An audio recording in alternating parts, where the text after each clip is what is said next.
அருமையான முட்டை குருமா வச்சுருக்கேங்க. வாங்க பார்க்கலாம். வணக்கம் சொந்தங்களே, welcome to Dolly Shanthi kitchen. இன்றைக்கி சூப்பரான முட்டை குருமா பார்க்கலாம் வாங்க.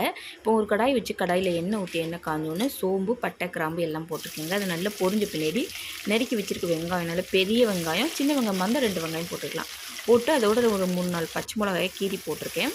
போட்டு அதை நல்லா வதக்கிக்கலாங்க. இந்த வெங்காயம் நல்லா வதங்கின பின்னாடி ஒரு 1½ ஸ்பூன் அளவுக்கு இஞ்சி பூண்டு பேஸ்ட்டு போட்டு அதுவும் நல்லா பச்சை வாடை போகிற வரைக்கும் நல்லா வதக்கிக்கலாம்.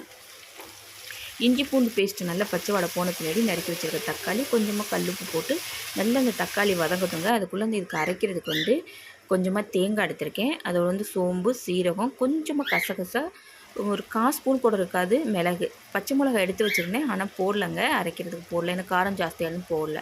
நல்லா நைஸாக அரைச்சிட்டு வந்துடலாங்க.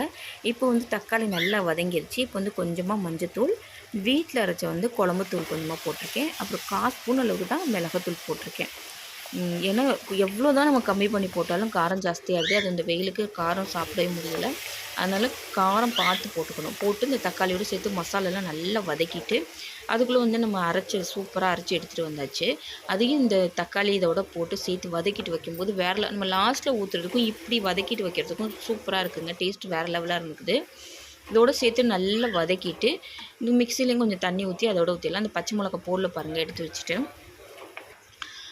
கொஞ்சமாக தண்ணி விட்டு நீங்கள் சாதத்துக்கு ஊற்றி சாப்பிடணுன்னா அதுக்கு தகுந்த மாதிரி கொஞ்சம் தண்ணியாக வச்சுக்கலாம். நான் ரொட்டி சப்பாத்திங்கிறதுனால கொஞ்சம் திக்காக தான் செமி கிரேவி மாதிரி வச்சுருந்தேன். அதுக்கு தகுந்த மாதிரி தண்ணி விட்டு இந்த டயத்தில் உப்பு காரெல்லாம் செக் பண்ணிவிட்டு மூடி வச்சிடலாங்க.